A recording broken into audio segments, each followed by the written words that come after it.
6:29. Yeah, that's about what the clock looks like, too. I was looking at that one up there. It's about right. Are there any things I haven't signed? Oh, God, I gotta get my... Three of them, right?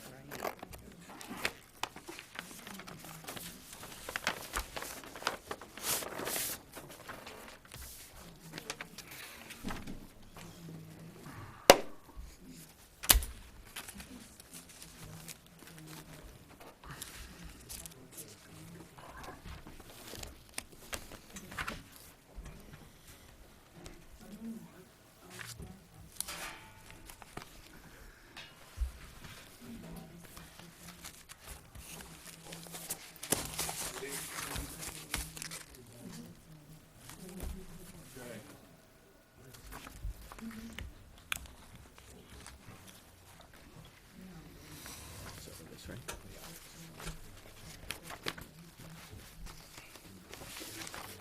Pass those down along, please. Did I sign them all? No.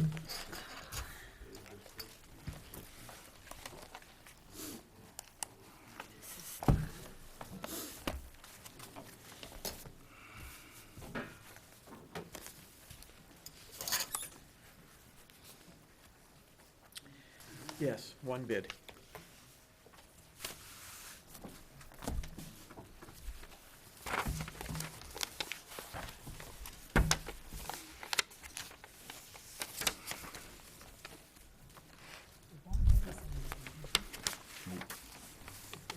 It's a payroll.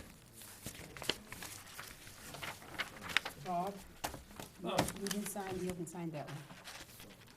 It wasn't ready done. I was there this morning. Oh, no, I just signed it also. I didn't try that. Payroll? Yeah, you have to pay people.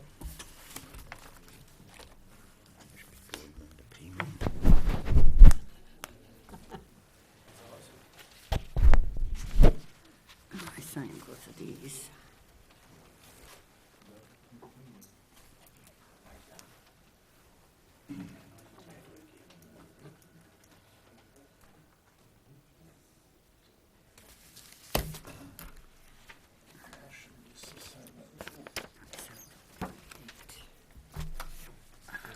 Colleagues, we all set? What's that one? Oh, the payroll. Okay, we're gonna open up the meeting. Everyone, welcome to the Board of Selectmen's business meeting of January 17th, 2012. And as you can see, we're live tonight. And I'll talk just for a minute about it. It's been quite some time coming, but there were a lot of hurdles to get over, but now we have our own cable access channel. It's on 22, so people at home can watch, or you can watch it later if you don't make the meetings. And it's just along the way, there's been some naysayers, but with the help of the town hall staff, the Board of Selectmen, and especially the Cable Access Committee, they made it happen. And I just believe it's a good thing for Berwick, and it's a good addition. So maybe some bad nights, whatever, people that want to come out, they'll be able to check it out, on the cable access channel. Like I said, once again, it's channel 22, correct? Yes, sir. And we're live tonight. I believe this is our first fully live meeting. I believe so. They tested it last week. And for people that haven't been out there in town of Berwick, haven't been to a meeting or haven't met your selectmen, I'm just going to introduce them quickly. To my far left is Selectman Elton, then Selectman Chambers, Selectman Murphy, Selectman Ramsey, Selectman Crichton, Town Manager Keith Trevethan. And we'll get rolling with our meeting. Roll call. Everyone's here. Everyone's here, sir. Would everyone join me in the Pledge of Allegiance, please? I pledge pledge allegiance to the flag of the United States of America and to the republic for which it stands, one nation, under God, indivisible, with liberty and justice for all.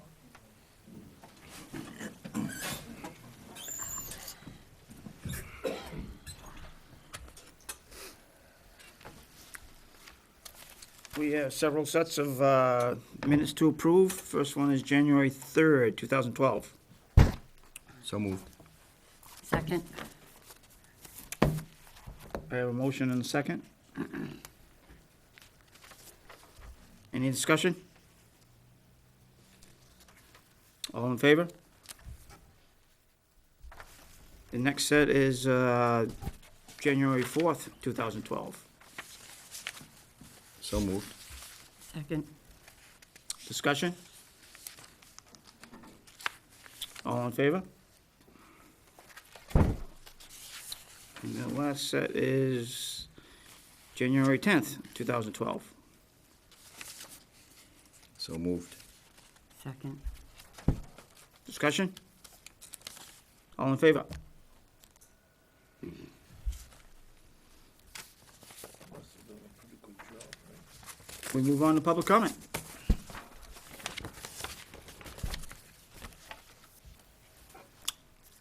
Yes. Joe Frank, Blackberry Hill. I was wondering if we have an abundance of salt. They're putting salt on Blackberry Hill Road. It's unbelievable. You can scoop it up with a shovel. No need of it.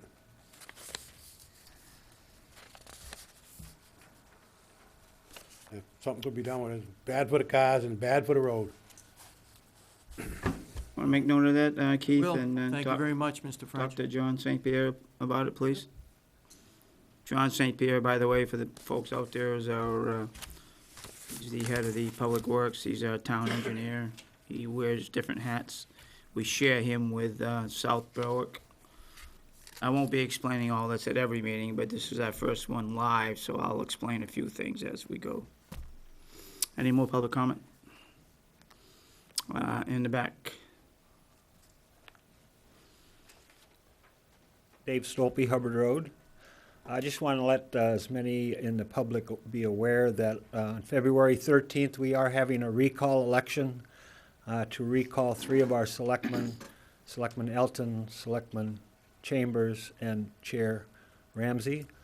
But for those of you who cannot make it that day, to make sure that they know that absentee ballots are available at the town hall as of January 9th. Thank you. Anyone else? Okay.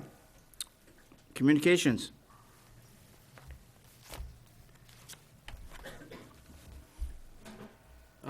You all should have received a memo that was addressed to me from the finance director reference to properties that we foreclosed upon. You should have a list of it in your packet.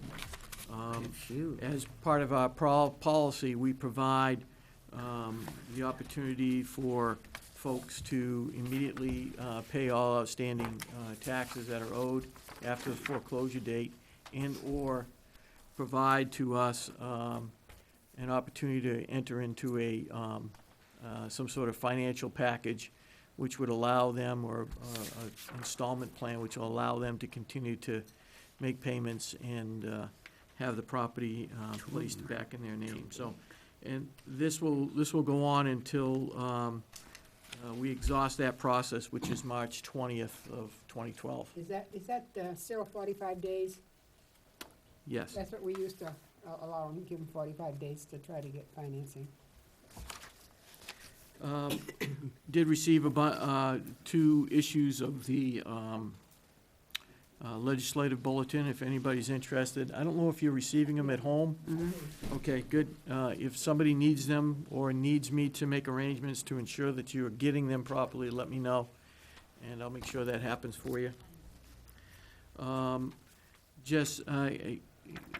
The Central Maine Power has been keeping me up to date on their smart meter update here in Berwick. At this point, they're 97% complete, So they're just about, they feel the customers that are remaining are large commercial or industrial customers that they still need to get to, so. When do they plan on starting using I've had my smart meter, I guess, for a couple, 3 months now. Is the meter reader still getting out and reading it? Well, that I don't know. Yeah. But, I mean, they're just estimating my bill. Oh. No, they aren't getting out and doing anything. Oh, okay. And I thought this month it was kind of high estimation. So there's been an bill estimation based on the new meter being installed? No, it was You're- based on that past usage. But you're still getting an estimate even Yeah. though the new meter's installed? Okay, let me But follow there- up on that. It's not till they get everything done that it becomes automatic. Guy did mine maybe a month ago. I'll follow up and see what CMP has to say. Thank you. Newsletter from our representative, Beth O'Connor, if anyone's interested. Have it here. There is a York County Commissioners Open House for their new county government emergency management agency facilities. It's going to be held in Alfred on Sunday, January 22nd, from 1 to 4 p.m. And you're all invited. And we're in Alfred at, 149 Jordan Springs Road, Alfred.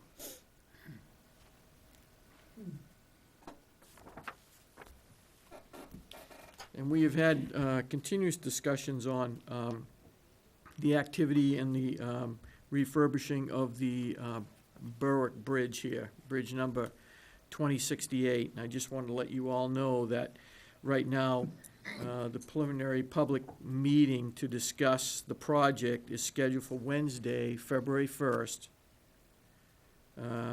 2012, starting at 6 p.m. right here in the Selectmen's room.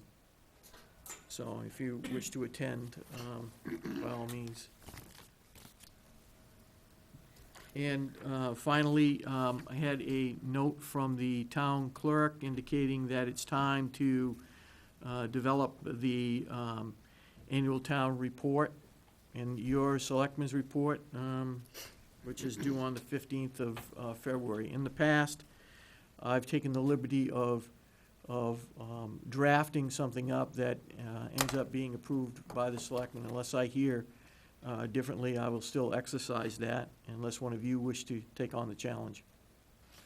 And that's all I have right now in communications.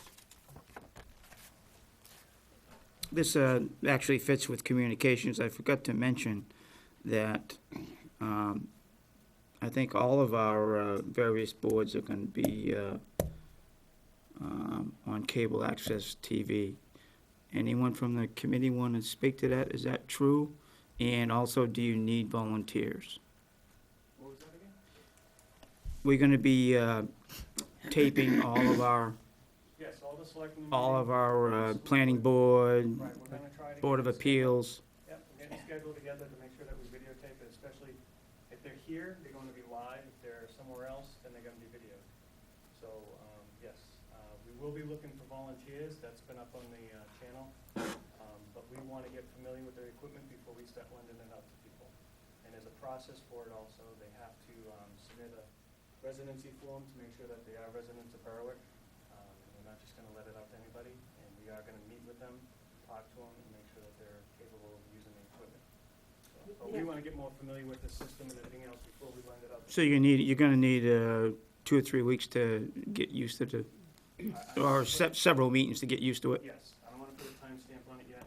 No, but several Yep. meetings. can I ask him a question? Sure. If we had something going on at the library, could you video that? We will, Yeah, but again, we wanna get familiar. Yeah, before we submit it. I understand that, but I think it would be nice, you Yep. know, that would, Any kind of function that goes on in town, we're gonna try to carry it, so. oh, thank you. Thank you, sir. Jim? Yes. You said that you're gonna rerun this at a later date besides the showing to tonight on TV? It's gonna be a rerun? He said yes. When will that be? Will it be the same every week or what? Did you hear the question? Derek, correct? Yes, it'll be Derek Gould? videotaped. Right now, it's getting recorded, and we will put it out. There'll be a schedule. It should say upcoming shows, just like the last meeting has been. It's been viewed, I think, 4 times during the day, and that's how this one will be. It'll be the same thing. Will they show it at night? Yes, it'll be on at night. Thank you. Jim, a question for Keith. On this memorandum that he sent to us, the installment contract calls for a down payment of the 2010 taxes and a payment arrangement. A down payment of what, to what degree? The 2010 taxes.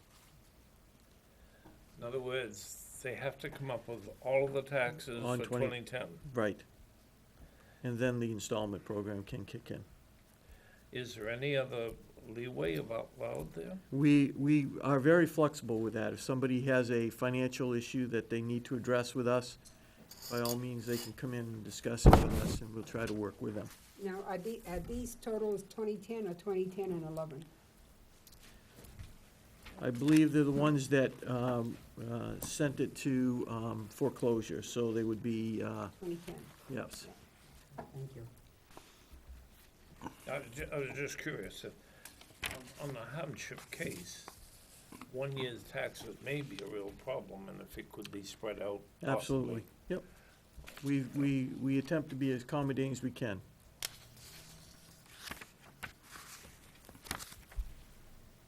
All set?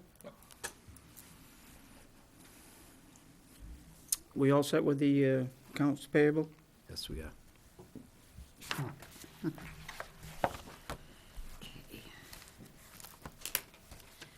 I move that we accept these account payable warrant as they have been given to us.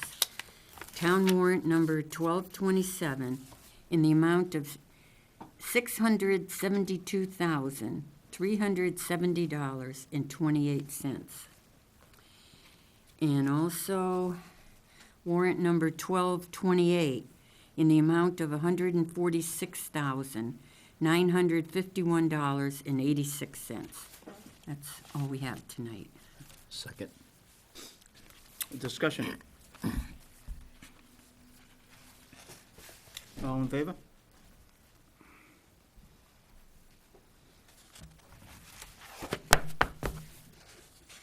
For the folks out there that may have never heard of what the approval of account payable warrants is, it's for, it's how we pay our bills, basically, and they're, for the most part, if not all, they're tied to a warrant article from our town meeting, annual town meetings.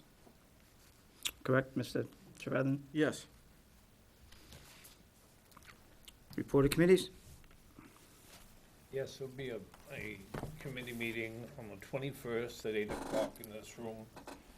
And it's the Berwick Idle Land Committee. That's the 21st of this month. We had to obviously change the name because of the duplication. But that doesn't hinder us from continuing to meet. We discussed last meeting about maybe finding a chairman for the community center committee. Has anybody come up with any names or anything? Well, that's on the 21st, you said? 21st, Saturday morning. Oh, I'm a month ahead. Yeah, well, that's good, yeah. What are we gonna do with it? There we go. Okay. Yes. No, I'd rather not. We'll take care of him. Yes, ma'am. And what time did you say that was? 8 o'clock. In the morning? Yes, ma'am. Get back to the question I just asked. Has anyone come forward wanting to take over the chairmanship of the Berwick Community Center Committee? Community Center. If nobody's interested, I'd be glad to do that. Okay. Colleagues, all set with that? Mm-hmm. Okay, I'm gonna appoint Selectman Creighton as the new chairman of the Berwick Community Center Committee. Along with that, Jim, do you have the membership of the committee? And, Between myself and Kim Taylor, we'll get you that information. thank you.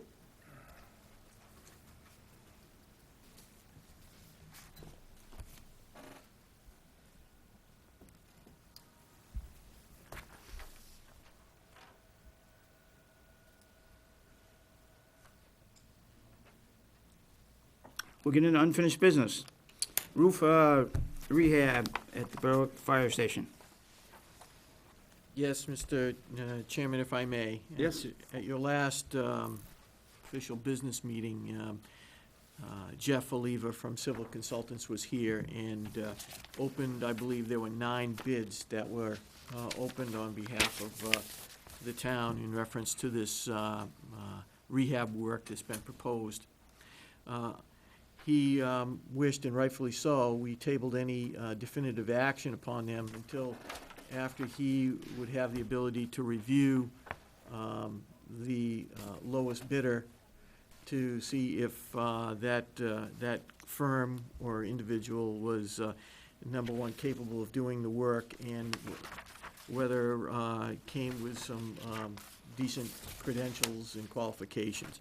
I've provided to you a memo that's dated today from Jeff, who, you can see by it, we had several discussions throughout the day to discuss this. He's contacted various engineers and architects that have worked on projects with Kevin W. Smith and Son.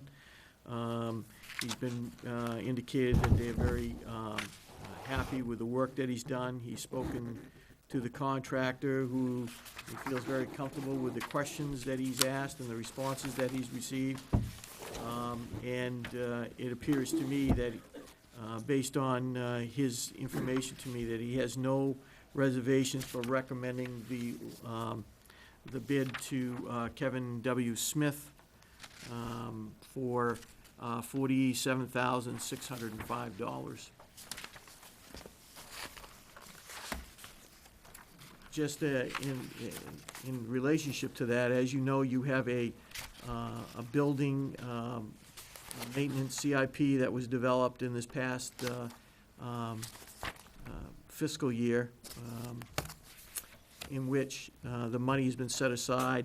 You certainly have the money to do this project within there under the scope that's been identified. It would be my recommendation that tonight you have a motion and a second to accept Kevin W. Smith as the low bidder for the roof rehab work. As civil consultants, they're going to be overseeing this whole project? Yes, Okay, so they'll have a hands-on, that is correct. That was part of the scope of their responsibilities in overseeing the project. Yep. Now, we discussed putting out the bid, the outside of the building. Have we done that at all? We have not yet, but we're getting close. If I recall our discussing on that, you wanted to be able to have that information, so when we move forward with either a special town meeting to allocate some funds, or the annual town meeting, that you have a definitive number that you can plug in. Okay, we're to that fortunate, CIP. though, we don't have to do that. Excuse me? We're fortunate, we don't have to do that for the roof. We have That's- the funds for that. That's correct. I did go back and look at some of the notes that I had made, and they did recommend, and I think civil consultants recommended that they wanted to do it in like a two-phase thing, so that they could get those product off, so that they could see what they were dealing with, and that would give them a better idea on sealing. So if they don't have a problem with this company doing it, I would make that a motion that we accept the low bid of $47,605 and have them get in there and get started. I'll second the motion. Did they say I've how heard soon they could start? Did Um, they say that? We did not have that conversation today, but I can find out and I'm report just back to you. wondering if they're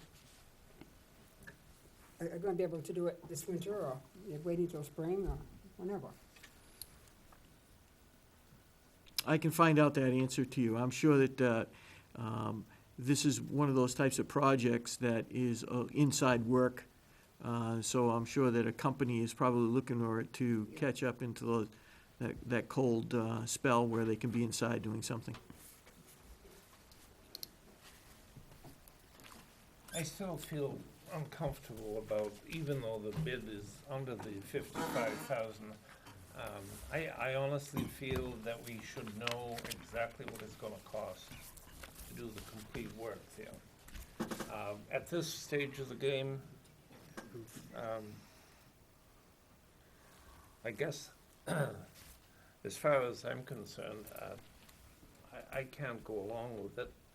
Not that it shouldn't be done, I'm not saying that. What I am saying is I think we need to take a look at the total cost of what we need to do to put that station into a lifespan of another 20 years. And if we don't move in that direction, we could get with come up with a horrendous bill to do the walls. And, you know, it's, in my mind, it's up to the general public of the town of Berwick to make the determination if they want to appropriate enough money to do the total project. That hasn't happened, and we don't have the estimates, I should say we don't have the bids for the exterior walls. I was under the impression at the last meeting that we were going to do that with a start time of sometime end of 1st of June or 1st of July, which is fine. That makes a lot of sense, only because it's pretty difficult to use, if they're using a liquid sealer this time of year. It just doesn't make sense. It wouldn't give you a decent job. So, for that reason, I'm a little bit negative, perhaps, might put it that way, but I just feel that we needed the total figure. No, I think I agree with you, but I'm not sure how long these bids will, that they will hold these bids. A telephone call would tell you. And 6,000, whatever it was here, 47,600, I thought was a pretty good bid. It's a very good bid. Very. And you're getting it because it's the middle of winter. And I'm just concerned that if we lose that low bid of that it's gonna cost us even more. Keith, did Jeff, at any point tell you how long they thought the duration of the construction would be? If I remember the paperwork, I think he was looking at 3 to 4 weeks once the project starts to get it done. 21 days. So, and if I may, your bid documents that went out said that you would be reviewing them and trying to make a decision before on the 17th, so that's why it's in front of you again this evening. Well, I can remember him very specifically saying if we don't fix that roof, it could become a dangerous situation. And I'm not, I'm not for waiting. I mean, that can be done. I don't want anybody getting hurt. I don't want to lose any of the fire trucks either. But he very specifically said that to do nothing would be dangerous. I had one person who wanted to make a public comment. Do you have any, I think it was Mr. Stopey, do you have any expertise on this matter? No, thank you, I changed my mind. Okay. Well, I have a motion and I have a second, correct? On accepting this, it seems to be a very good bid. Jeff gives his okay to it. And he believes it's a good bid. So we'll take a vote. All in favor? Opposed? Motion passes 4-1. Yep, thank you.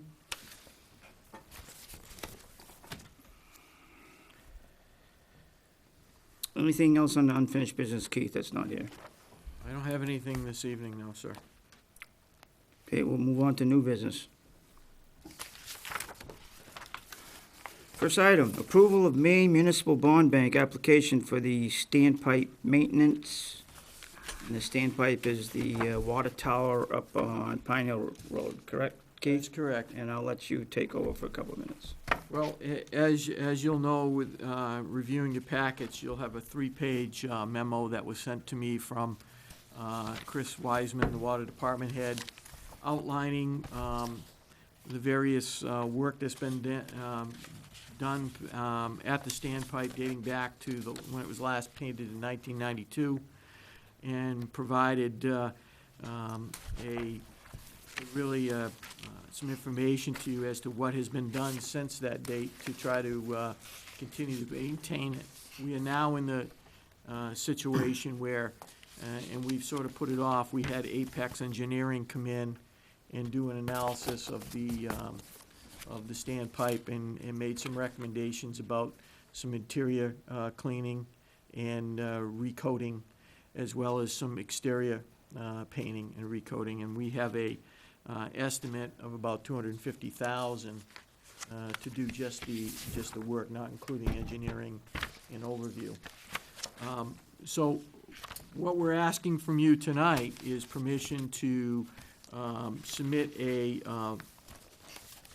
application to the Municipal Bond Bank for consideration to move forward with the project. And the project is becoming timely for us. As you well know, we have a municipal water bond that will be expiring next fiscal year. And as a result of that, we'll be freeing up some additional money within the Water Department budget to first off pay for our ARRA grant that we received from the federal government for our water infrastructure, new pipes that we put in the ground. Again, we had a 30% forgiveness of that grant, as well as a 70% that we have to pay back at 0% interest. We have to start paying that next year, which is going to be around almost $40,000. And we anticipate that the standpipe bond or the loan from the Maine Municipal Bond Bank will be about $22,000, which will place us in about $61,000 or almost $62,000 worth of new expenses as a result of the work that we've had done. Now, we are going to borrow $300,000, as I read it. That would be our anticipated It's an estimate, application okay. And submittal. we're gonna pay back $300,000 over 20 years? Well, we could pay it back in whatever value we want. The reason we provided it to you in that instance is that's what normally it would be paid back on, based on the life expectancy of the maintenance that we would do on it. Okay, and what's the interest on that? I don't know until after the bond is applied and set up. Because I thought, 20 years for $300,000 sounds like a long time to me. But, I'd make a motion that we approve the application. That's just the application to go to the municipal bond bank and see where we stand. I think that is what the question is at this point. That's primarily what it is. What I provided the information Yeah, is to at least to I have in understand history. I think that's No a commitment, reasonable it's just request. to get some information I'll and second. see where we stand. I'll second that, but I got a couple of questions. We got a motion second, it's discussion. Okay, in paying this back, this will come out clearly out of the enterprise fund? Yes. Or there's nothing on taxation on this? That is correct. Okay. Yep. It's just the Now, uses. the 20-year period can be shortened considerably based on what's being paid now on a yearly basis. Yeah, I understand that, but That 20, could be shortened up. but 20 years, 300,000, 20 years, to me, paying interest on $300,000 for 20 years is, Well, all this is Long money. is an application, though. We just need your permission at this point to supply the yeah, I application. think we should do that. Okay.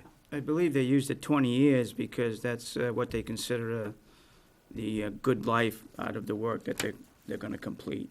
So that's probably why they Yeah, put 20 I years at it. understand that, Yeah. but to me, I'd like to get it paid off so we enjoy a few years, we don't have to pay Yeah, anything. well, no, that's fine, Instead of but I paying think all that- that's where the 20 years came from. Instead of paying all that interest. Wow. Any other discussion?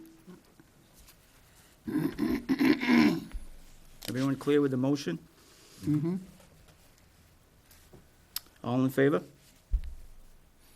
Thank you.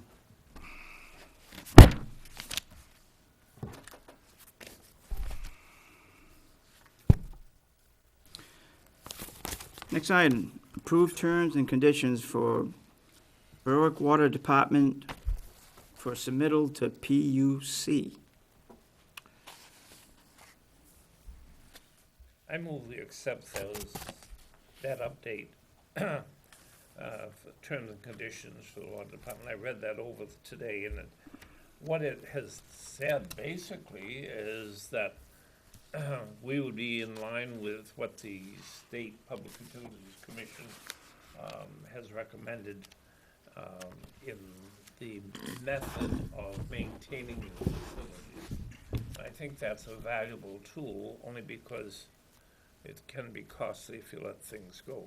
I'm not sure we have a choice either. We have to, What's that? I'm not sure we have much of a choice with the PUC. They kind of rule the water departments. I'll second that. Keith, do you have any discussion on this?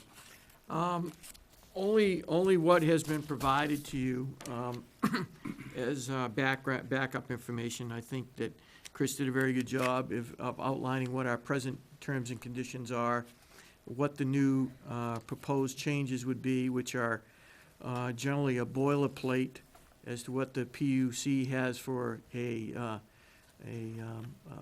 terms and conditions model document. And so we've used that and utilized it to modify ours. And then the piece that really brings it in front of you this evening, in addition to that, is that there's also an addition to billing charges as well as call-out charges, how much a customer would have to pay in reference to having services provided in the event that something does occur. So that's within this document as well. Excuse me. I know too that if they shut off your water, that if you pay when they come to shut it off, they're gonna charge you a collection fee of $10. Correct. You do that now. Are you asking me if we do it Yeah. now?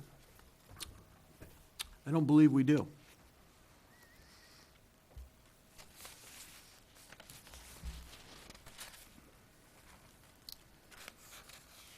What this document is a recommendation. Yeah, I understand that, but you know, every time we add something on to one of our residents, I mean, you might say it's a fee, but call it a fee, a tax, or whatever, they're all the same, there's no difference.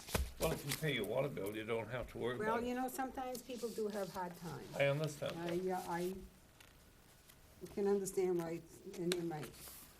So Keith, we submit this to the PUC, and then how does the process go from there? PUC will review the suggested changes that we propose, and if they agree with them, they will sign off, and then the document will become part of our terms and conditions for our water department. But we get to agree to this tonight? We have to agree to move it forward to them, yes.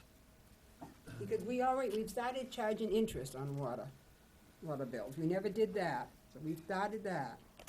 Now we're adding another $10 if they pay when they're gonna be shut off.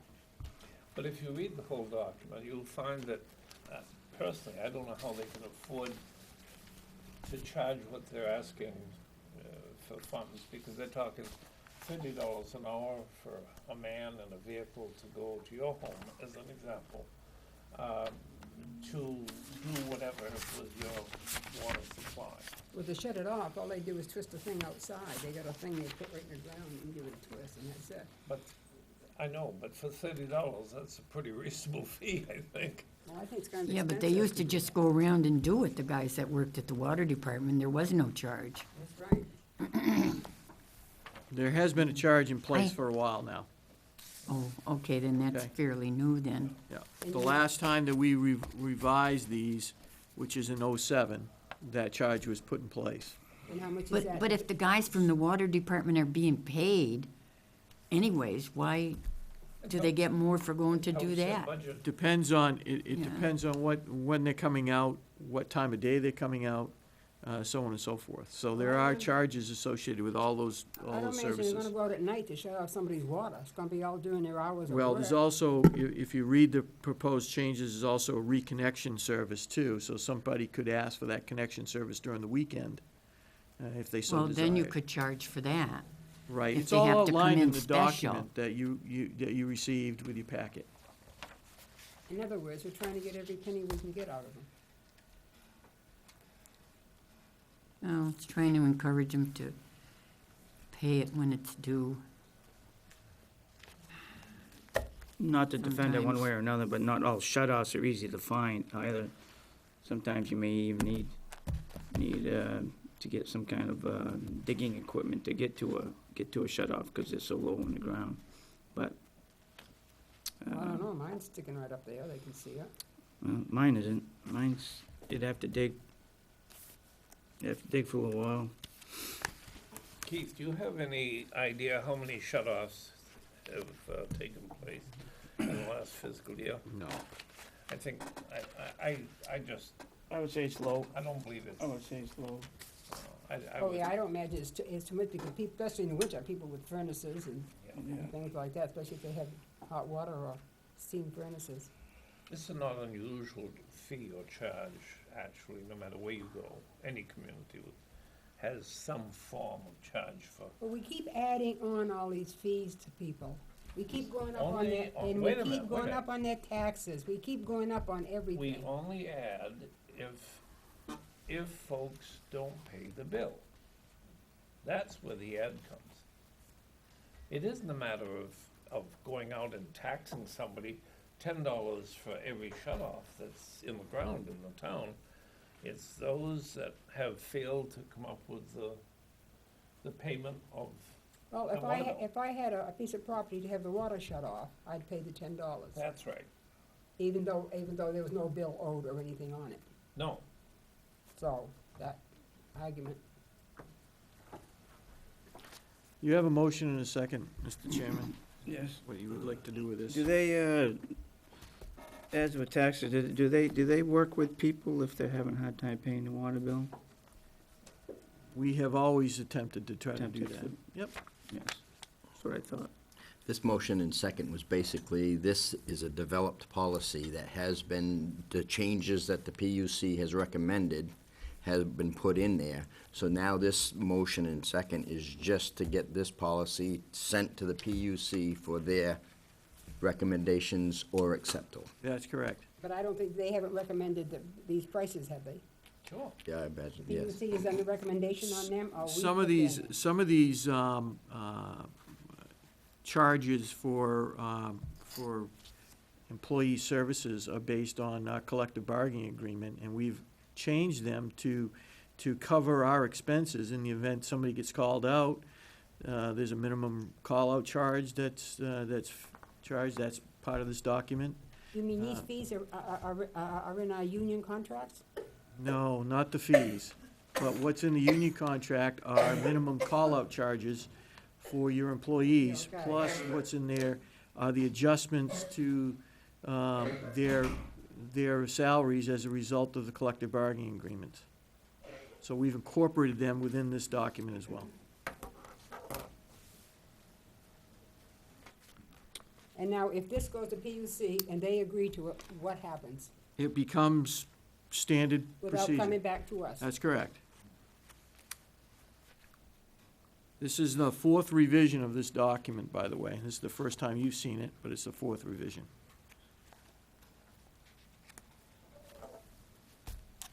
Okay, I have motion is second, all in favor?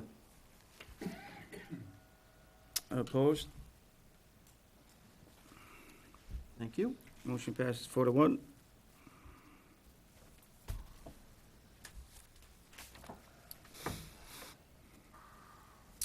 Next item, update of disbursement policies, including wage, benefits, education, state fees. And this one, you'll need to explain a little bit, Keith. Yeah, what this is state law provides the ability of the municipal officials to pay bills in the event that there isn't a meeting, or you don't, in our case, it could be that we don't have a organized quorum for our elected officials come February 13th after the vote. In the event that that occurs, these policies are put in place to allow the remaining municipal officials to come in and sign wages and benefits warrants, so folks can continue to get paid. We can also pay out our state fees that are owed to the state of Maine, as well as all of our education costs that are there. So these three documents provide that flexibility to allow that to happen. We have signed them in the past. A couple of them have now lapsed, so that's why it's in front of you now, so we can get these policies back up, and so we're prepared in the event that the 13th, we lose 3 selectmen. But, I don't ever remember these being a policy. The only thing we had was one selectman could sign the wage one, but there's no money back of that. The money back of it is in a regular warrant. The state law allows you flexibility with this, and I think I've attached the, Yeah, you did, but I statute as mean, I well. don't think we had this in place ever before. we've had a disbursement of wages and benefits before, yes, but it's now elapsed. It was done in '06, it was done in '07. We've had it in place in previous years. That was just for wages and benefits, huh? Right. the only question I have, before anyone signs, well, not before anyone signs them, but before, they come before the board, even if there's only 2 members, 3 members, however many members, am I right? I mean, one person can't sign them, the others not even see them. This provides you flexibility in the event that we don't have a quorum, that we can continue to conduct business. So we can have you or any of the members of the, in fact, any of the members of the board, after it gets put in place, could come in and exercise that in the event you didn't have a meeting. But I understand that, but I mean, those of us remaining on the board, or those remaining on the board, would have the opportunity to see these warrants. Absolutely. You'll Before be able to view them in the finance office if you so desire prior to I signing. just don't want it that, just one person can come in and sign them and off they go. That's what I'm just interested in. So, if there's no objection, I would suggest, Mr. Chairman, that you take them one at a time.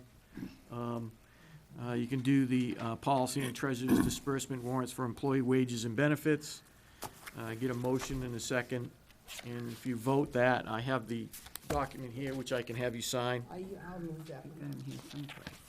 Do you have this in the packets here? I do have it in the Yeah. packets. Yeah. They're all in the packet. Yeah. Did you move the motion, Evelyn? Yeah, I made the motion. I second that.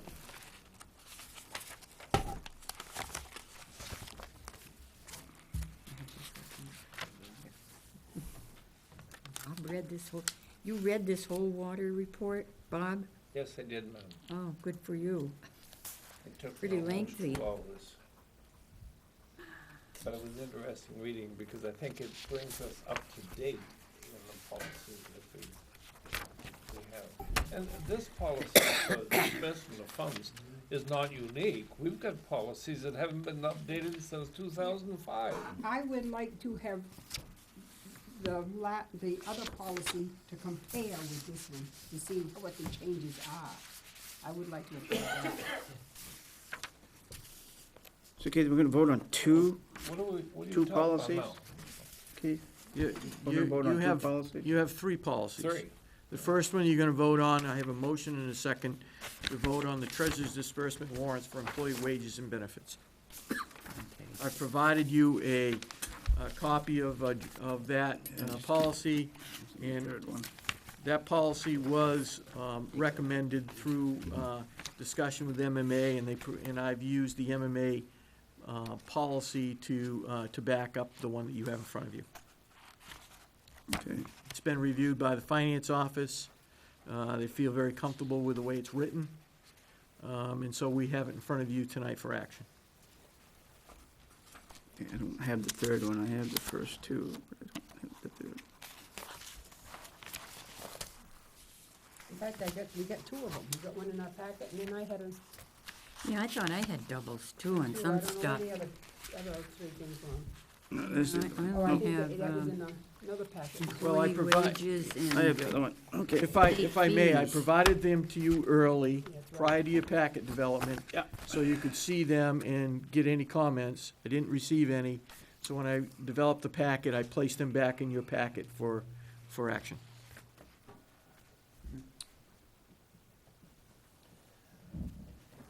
Did I have a motion for the employee wages and benefits? Yes. You have a Second. motion and a second. Okay.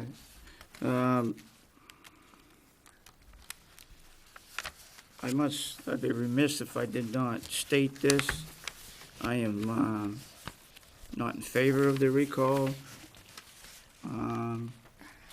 process that's going on currently. I don't know if the authors had some oversight on trying to recall 3 at a time so that the board wouldn't have a quorum. However, I would not want to take this out on the town and the town not be able to pay its bills and meet its obligations. So I would be in favor of approving this. Any other discussion? And the third one. All in favor? I have it here. I'll pass it along. If you sign the second page, that'd be great. What's the third one beside employees and state? Education costs. Oh, that's right. The next policy I have is the policy on treasurer's disbursement warrant for state fees. So moved. Second. I don't know where the other one went. We're in discussion. Any discussion on that? My opinion remains the same on this one as it will on the next one. Any other discussion? All in favor? Thank you. Bob, I'll send that along to you. Hold on a second while I get this moving.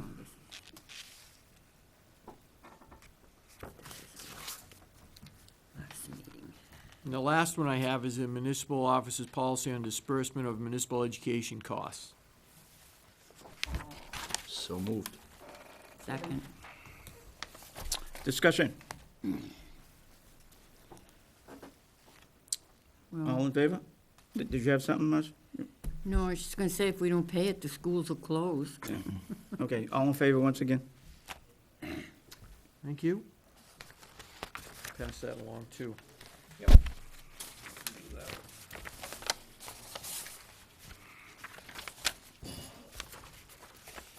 Starts there, and then Ellen is on the back page.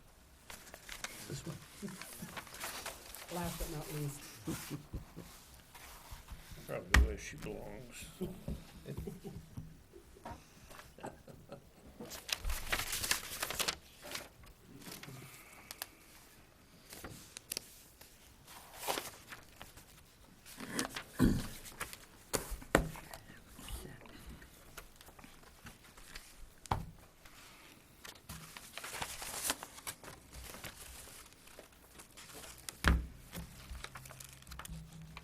The education is much thicker, is that because there's more, because it's the district? Well, No if, money. We If paid, you yeah, I recall- was gonna say that. if you recall, A lot more stuff in here, or? generally what occurs is that I provided you what I took it from, as well as I provided to you a copy of what the SAD 60 sends to us at the beginning of each fiscal year to determine what payments will be. And that's signed and agreed to by the school board. So it gives us the mechanism to begin to move forward and pay those bills on a monthly basis. So I provided that into you, and so you could just take a look at it.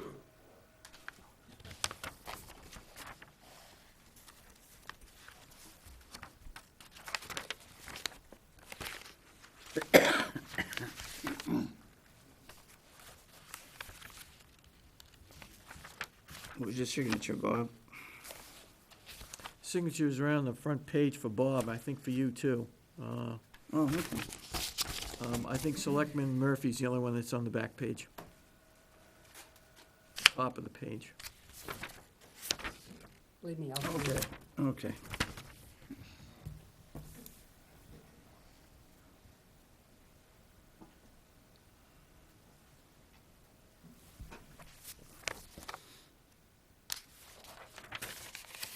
You're there. Those are all signed.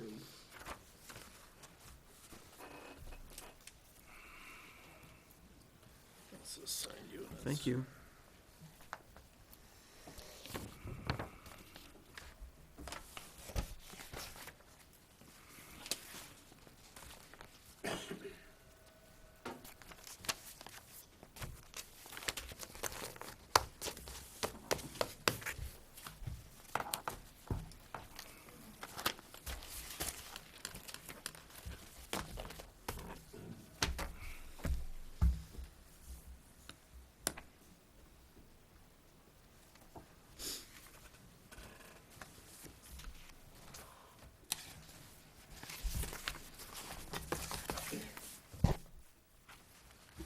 Got all three, Keith? I do, thank you. Okay. We'll move on to the next item of new business. Bids for the 2008 Ford Cruiser. This is a surplus vehicle in Berwick Police Department, correct, Keith? That's correct. You'd established the feeling that you wished to put it out to bid, and that you also wished to have a minimum bid of $7,000 on the car, based on the mileage that was on the car and the understanding that we had from the police chief that the car was in very good condition. And based on those parameters, we set a minimum bid. The bids were due back today in the town office at 3 o'clock to be open this evening. We received one bid. So now it's going to be up to you folks what you wish to do with the single bid that you have received. And you know, that car, if I remember correctly, only had 80,000 miles on it. Is that correct? I have Something like 79,210. Oh, 79? Pardon? I have 79,210 miles. Well, I think the chief had said, mentioned 80, okay, Mr. 79,000. And then we had one bid? You have that in your packet. Mr. Chairman, I would like to suggest that we rescind the sale of that vehicle and keep that in lieu of buying a new vehicle this year for the police department to use as they see fit to augment what they have for equipment. It would save us roughly, and this is rough, but it's somewhere around $25,000-$30,000. And I'll second that, because the chief said that if he could keep that one, he wouldn't have to buy one. Right. So I that's think in that's a terms saving. of a motion that you would like to see the board consider rescinding their The bid to original purchase, motion, to send it out to, okay. right, I have- He didn't say that. He didn't say if we kept that. He said he wasn't gonna have to buy one anyways. He said he'd have egg on his face if he asked for one, is what he said. I would like the motion to also state that there will not be a warrant for a new cruiser this year.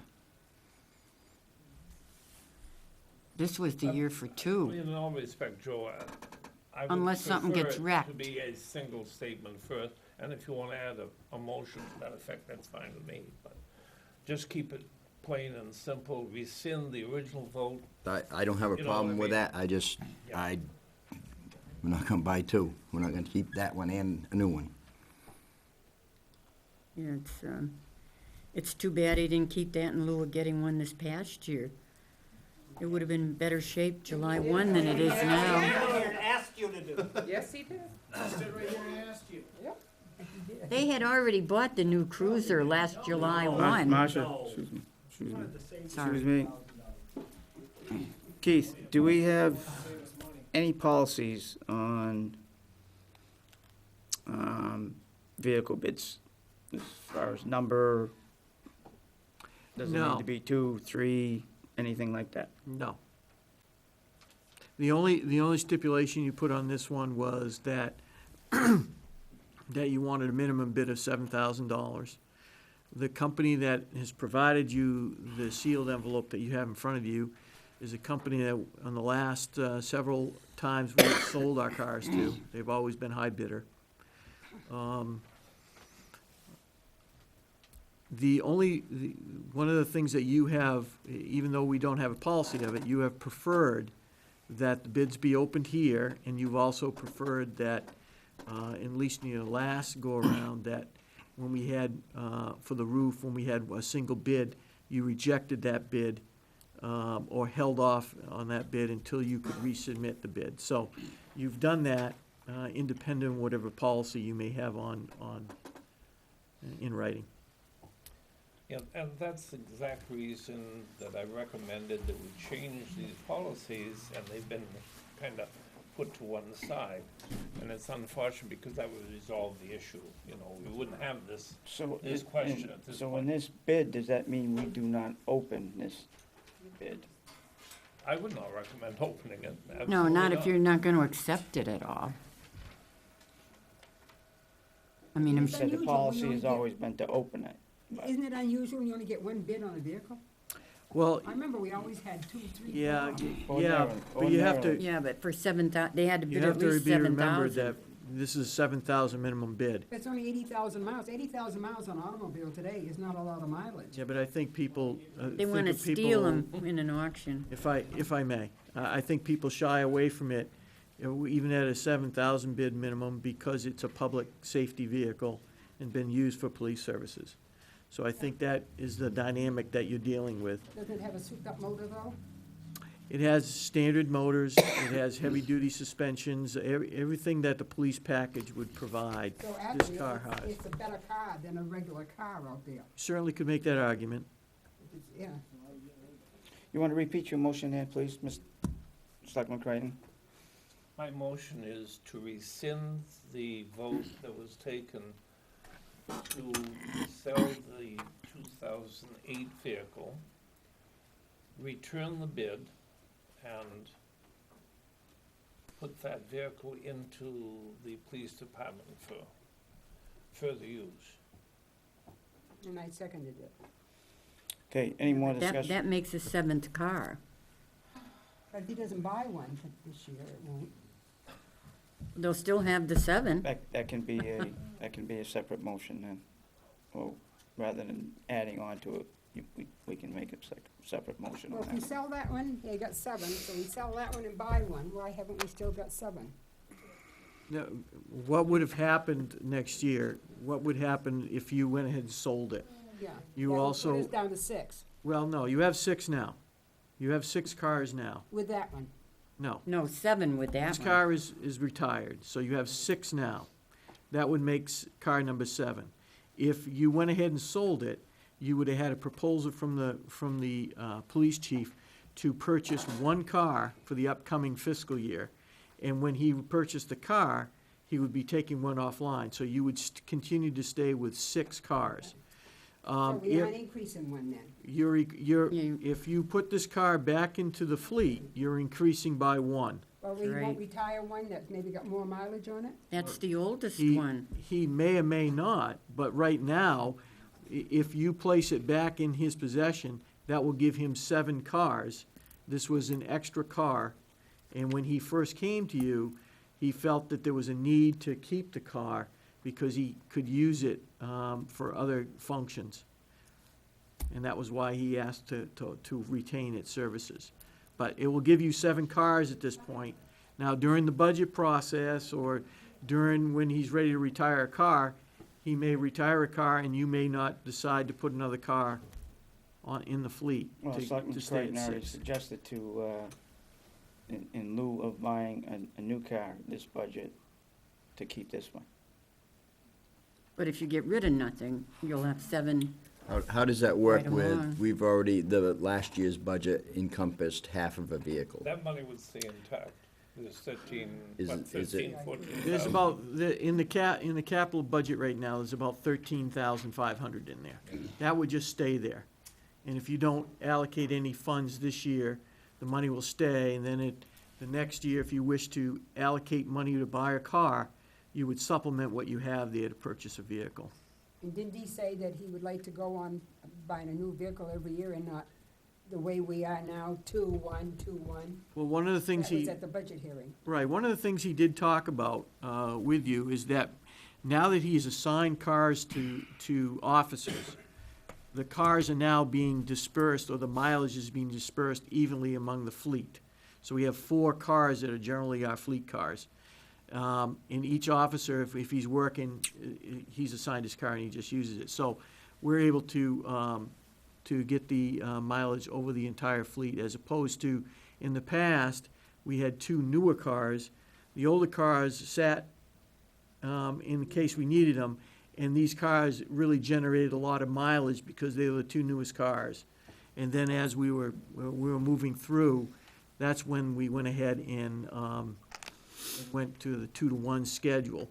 He does feel that with the rotation of the cars evenly through the fleet, that he'll be able to go 1 car a year from that point Now, forward. that's, each police officer, when he goes on duty, he knows which car he's to take. Right, Is that the way he's That's doing it? correct. Okay, so they're assigned to a car, they can't just go out and jump in anyone. that's correct. Okay, that's what I thought he meant. Cars seem to have stayed in a lot better shape this past year. Well, yeah, and I think I think it's a good point to be made, because I believe that now that you have officers that are assigned to a specific car, they have a little more pride in the operation of that vehicle and the cleanliness of it, and they're also more familiar with the car in the event there's something wrong with it, say the brakes are getting soft. If you're rotating through cars, you may jump in a car that you don't have much knowledge on, and it's just like driving your own personal vehicle. You know when something is wrong, and I think that's going to enhance our ability to maintain them as well. The other reason that I asked to rescind the original vote is because I believe wholeheartedly that we could not put in CAT money this year for a new vehicle, and we put it in next year, in next year's budget. So you'd basically break down to what we have, and it would save us, it would save us some money. It isn't gonna be a panacea, but it certainly is better than Because just purchasing, the one we're discussing is the oldest vehicle, too. That's what Timmy said that night. That's fine, sure. So the other should be somewhat better than that one. That's unknown as far as I'm concerned. I just feel that it's too bad.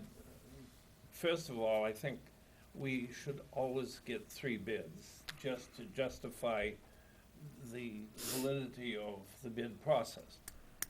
That policy hasn't been approved at this point because of the lack of diligence in doing that.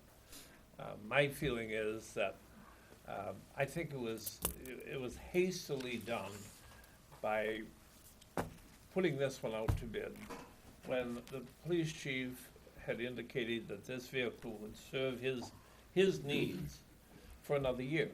And so, to me, that would be an economical way of, I'm not trying to cut anybody's throat here. Only thing I'm trying to do is to see if we can't kind of formalize a method of budgeting so that we aren't gonna put a tax rate through the roof. And this is a method. Well, you It's know, not the only one, it is a method. But this is pushing it up to 7 cars again. but you save your nickels and dimes and they add up, and this is the same philosophy. Yeah. It's not a lot, but you keep picking at it and it adds. Selectman Elton does bring up an issue, though. That does bring us to 7 cars, and the policy is 6 cars.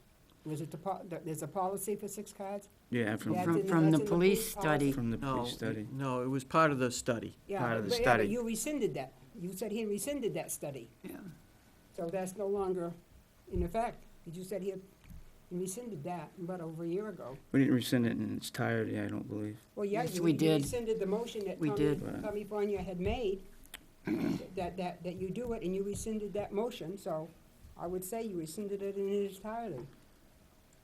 Well, we can still look, if it was other police that figured 6 was fine for a town this size, then we can put Well, in we can, whatever. We can sell that one and we can spend money for a new one, I suppose, but. I No, don't we think should that's the way to have, go. we should have not bought a new one last I year. could go with, I can go with keeping it and not buying a new one, This coming year, you mean? right? No, but you still have 7 cars when you're going into this Right. year. You may not. If you have a car that's ready to be retired, you can retire at any time. That's right. That's the option of the board. And so it's a matter of, if it's an older vehicle that has 170,000 miles on it, and you want to get rid of it, you're back to 6 cars. I don't think the number of cars is so critical as it is the cost of renewing the fleet on a regular basis.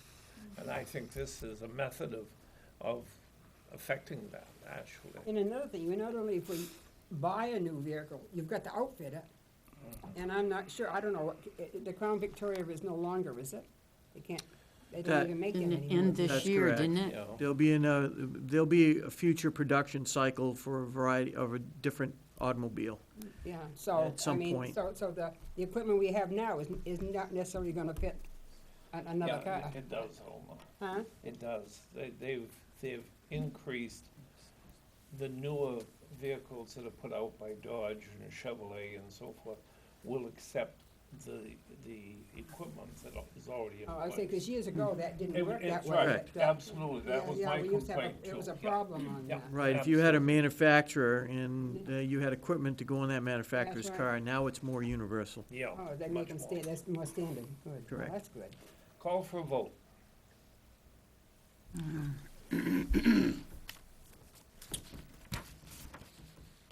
All in favor of, Selectman Creighton's motion?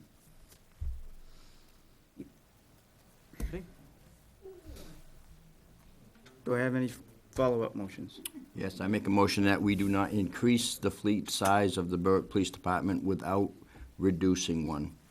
There'll be no purchases of new cruisers until one is retired. Do I have a second? Second. Joe, Discussion. in the discussion of that, I'm just thinking in terms of, maybe it would be best to say there would be no purchase of a new cruiser this year. I- No, in this budget year, you know what I'm saying? And I understand exactly what you're saying, but the recommendations that was paid for, whether it was rescinded or not, were the recommendations of a committee formed outside of the town of Berwick. And they said that 6 vehicles was adequate for the size police department that we have. So therefore, if we turn this one back to the police department for their utilization, then we will not purchase another cruiser until a cruiser is ready to be retired. So are you saying for Tim to retire one? I'm Get this saying one he back? uses his judgment as the police chief. But the number of vehicles that he's having is going to now stay at 7. Not necessarily, Joe, because there's no reason why you can't sell 2 cruisers in 1 year. You follow what Yeah, I'm but saying? Absolutely, they're but if the good- town people want to buy 2 new cruisers, then that's going to be a tough pill too. Well, at least, that's an option that's available, and then it's up to them. And the way the motion was said Yeah. is that they must Always have to retire have a it. cruiser before they get a cruiser. Yeah. Yeah. All in favor?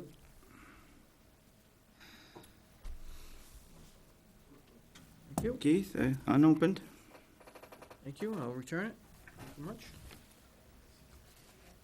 That was probably 7. Anything else on the new business, Keith? No, sir, I do not.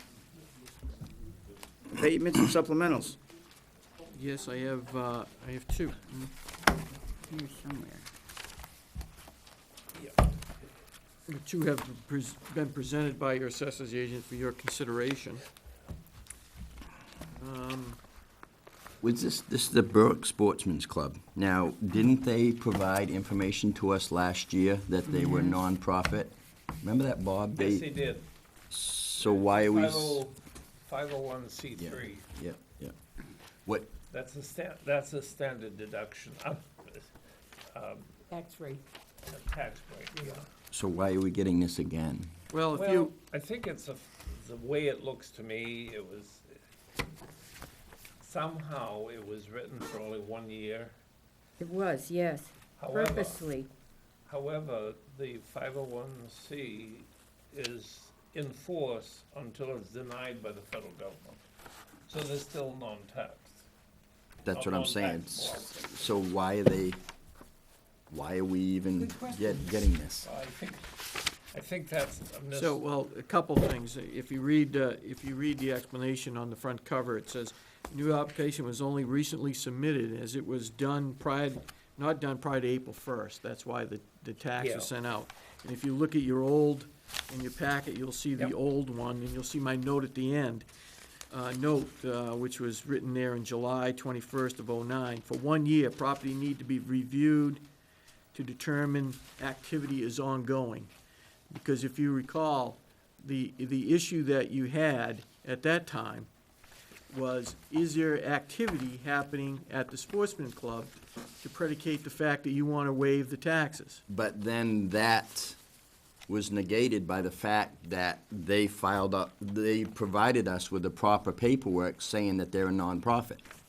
So it didn't matter if they have activity, if they are not. If they qualify under the federal government as far as nonprofit, once again, why are we seeing this? I mean, That's why. Yeah. And that's why, and then if you look at the, under Title 36, it talks about that you have to submit it. And the action that you took, so they didn't have it before? the action that you Way took, back you they took did. before you got all the paperwork that was submitted to you. So that's why you have it in front of you now. The action that you took in July of '09 was that you awarded it for 1 year. There was no subsequent action from that point But our on. lovely assessor's office is saying that they recommend that it be denied. It's correct. Yeah, because they have no activity going. The thing is, the group of sportsmen who's over there has dwindled down to a very few people. And there's really not enough to do a whole lot. And if you look at the pictures they sent, it's true, they have not really kept the property up, maybe as they should. But these guys are men getting older. They're not, they're Be not. careful now, be Well, I know careful. it, but they're not, But they're not young people. I'm just- And it's too bad because they used to do a lot of good things with kids. And I think that some of them are trying to get more people involved in it. And if we tax them, we don't have to worry because the town will be foreclosing on the land, because I think they've got $6,000 in their budget. I think that's what I read. But what I'm $6,000. saying is they have, And we will be foreclosing on it, and we will own this piece of property with everything that's on it, and Well, I think we sold it to them. it's got Way 37, back. and we've got it assessed for 108,000. And knowing that land over there as well as I do, I was brought up over there, it is swampy and wet. And I would even doubt the assessment of 108,000 on it, to tell you the truth. but I'm saying if they still have the proper paperwork to be tax exempt, What was true, why are the assessors saying deny it? because Marcia said that they didn't have it. She said it was just for 1 year. Well, that's what we gave it for that That's right. year. You've got a note here on it. I thought the state provided that nonprofit. That was only for No, 1 no, year? that's federal government. That's federal. Or federal government, whatever it was? 501(c) is federal. Yeah, but they have to be eligible under the state 506 too. Says property was granted exempt status on 7/21/2009. But see, look here, they've got, for 1 year, property will be Right. to determine.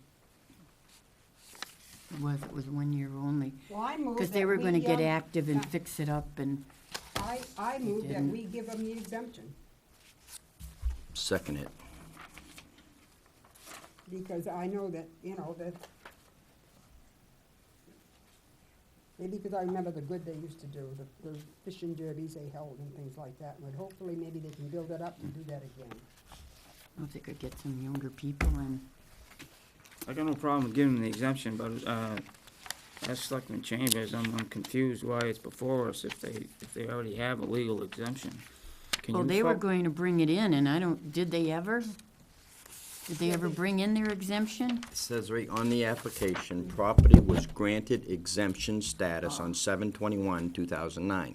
But that was just by But it us for wasn't. the 1 year. Yeah, the only Why, they got it exemption together. that they received at that point was your exemption that you Yeah. provided. And they were supposed to get They come in their with this exemption and things from the 501c3 state that they were eligible for. after the They fact. did bring in the one from the state. If I remember I never correctly. saw it. Yeah, I thought they brought something from the Yeah, they state, brought something in from the state. Sure. but that was- those run out too? Stuff from the state runs out after so long? No, I think what Exemptions? I think we're confusing, things here. I think they're, Possibly. we were under the impression that they had tax exempt status. They were supposed to provide to us documentation that in fact they have a legal tax exempt status. I haven't seen that information, don't know if it's. That's why we gave them the year to Right, get you it gave all another straightened year, out. and then in the addition of the year, you said that you wanted to see some activity out there to continue the exempt status if you so Right, desired. and that was what we had said as far as if they were gonna continue to be active and they were going to be proactive in the repair of the building and everything else, we didn't have a problem doing that. Correct. But then they were supposed to get the exempt status form in, and I would assume that they would present that with their application for, It's not in this application right now. According to these pictures, if we just foreclosed on this property and went over there and had to clean up the tires, it probably would cost us more to get rid of the tires than it does for what the taxes would be on it. Yeah, but the I don't town's know, gonna what are get people stuck just with them going over- anyways. What are people just going over there and throwing the tires out? I have no idea. Yeah, that's what I heard. I mean, if, Looks like maybe garages are doing it, there's big piles. There's, oh, there's plenty of tires there, I'll say that. Here's the code. Look at that. CEO should be $10 a out piece? there. They aren't coming from individuals. He's the one that took those no, he didn't take those photographs, the assessor's agents did. Joey took them, I think, from what I read. Yeah, Mike did, Mike Kelly, yeah. because Joey is the one that signed this thing. Joey signed the original, I believe, probably. I mean, this is just gonna Oh, yeah, continue. 209, yeah. So right now you have a motion and a second to award the exemption. For how long? Well, for this year, anyway. I don't think there was any time limitation on it, according to, We should put a time limitation I'll- on it. Well, we can put another year and say, if you don't get your proof in by the tax time for next year, then you're not tax exempt. They haven't come in with anything showing. We probably should put make it a year. I'll put a year, but I'm not gonna add all, on my motion, I'm not gonna add all that stuff. No, Just 1 year, that's all I'm adding. that's fine. so you So- approve the exemption for one additional year. Yeah. All in favor? And they may have to dissolve because of, financial reasons and other reasons. And Keith, could you actually send the CEO up there to check out this tire situation here? Yep, I can. What could you do? Could you force them to pay to get rid of those tires? No, you can't make them Someone's pay. gotta get rid of them.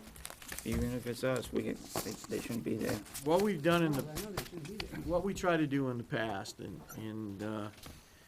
we've done it for a variety of residents. This is a little bit unique, but is, say if somebody was driving along a road and saw a bunch of tires, and if they moved them to the edge of the road and gave us a call, we would go pick them up, and there would be no fee involved.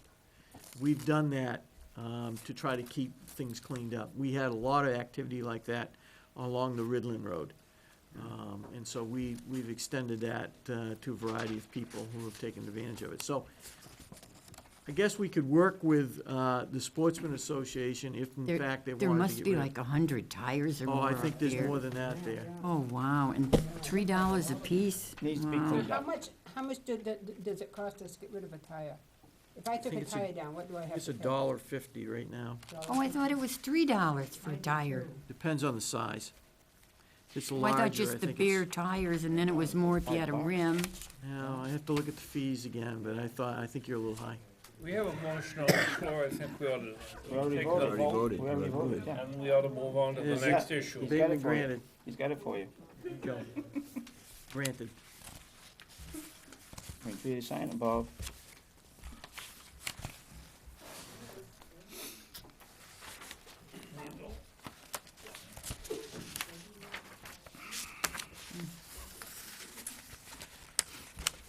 Hey, before we built on the Ridland Road, I went up there one day, there was tires on my land. And We they have were one more, school correct, Keith? tires, they had it in chalk on there, said Yes, 60. We have one more. We have one more abatement, correct? That's correct. And this is one that's come back to us again? Correct. At the last time when you spoke about this, there was some questions on if the access to this lot, this vacant lot, was approved or unapproved.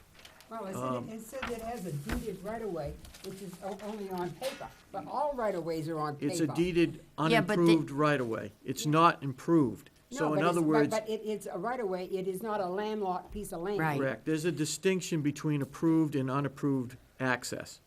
This one has unimproved access. I understand that, but they have a right-of-way to get to that land. Yes, they Correct. do. It is not landlocked. No, And even, Not in and this all, case. and on most right-of-ways that are unimproved are just on paper, they're in the deeds, they're not, yeah, but they, what was I gonna say? Forgot what I was gonna say. well, they cut the assessment in half.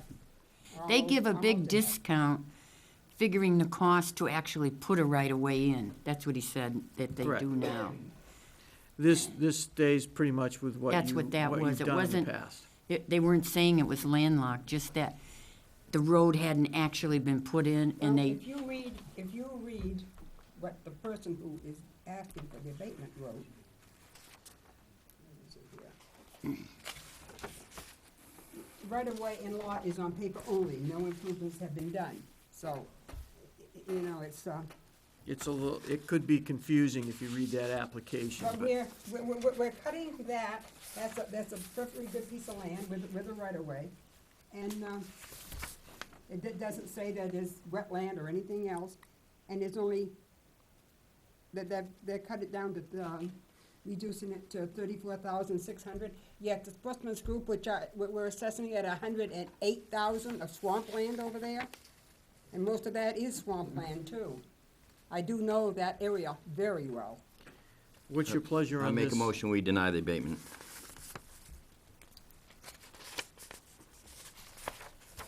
Do I have a oh, second? I didn't sign this one.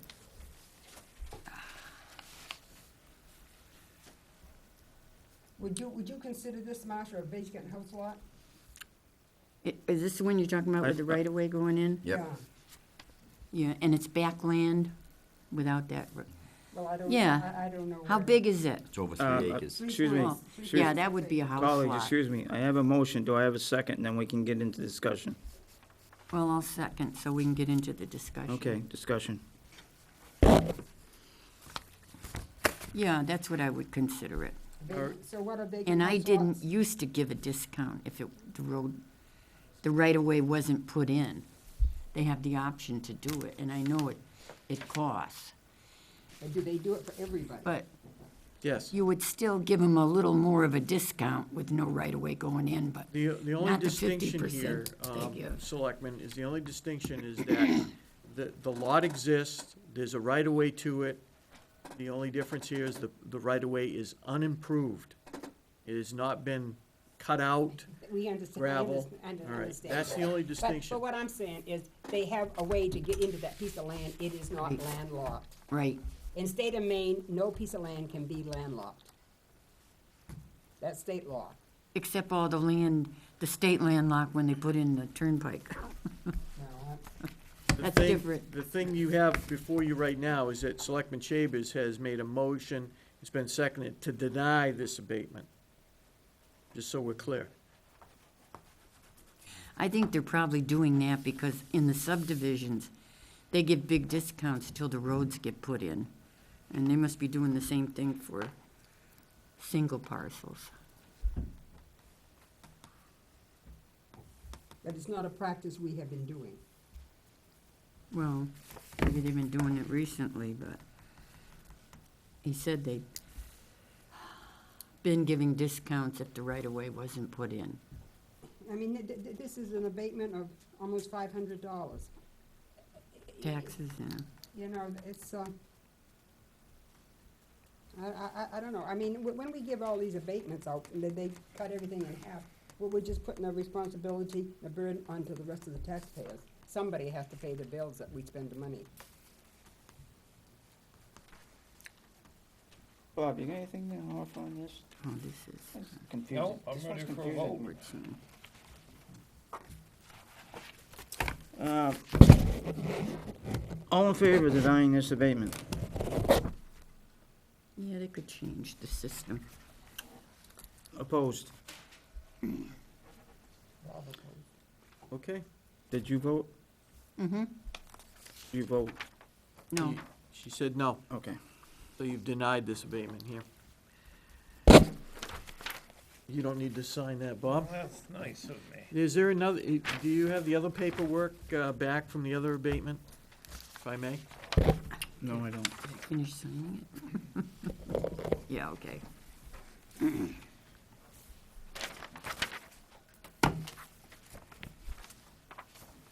Thank you.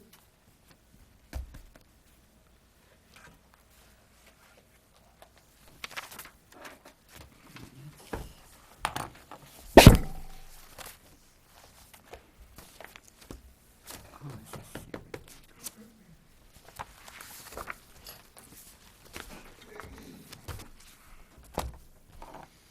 See, No that's a other lot, business? I 50%. No, we have public, one more public comment. I'm sorry? We have one more public comment. Oh, fine. We'll just finish signing this up. We'll get into it.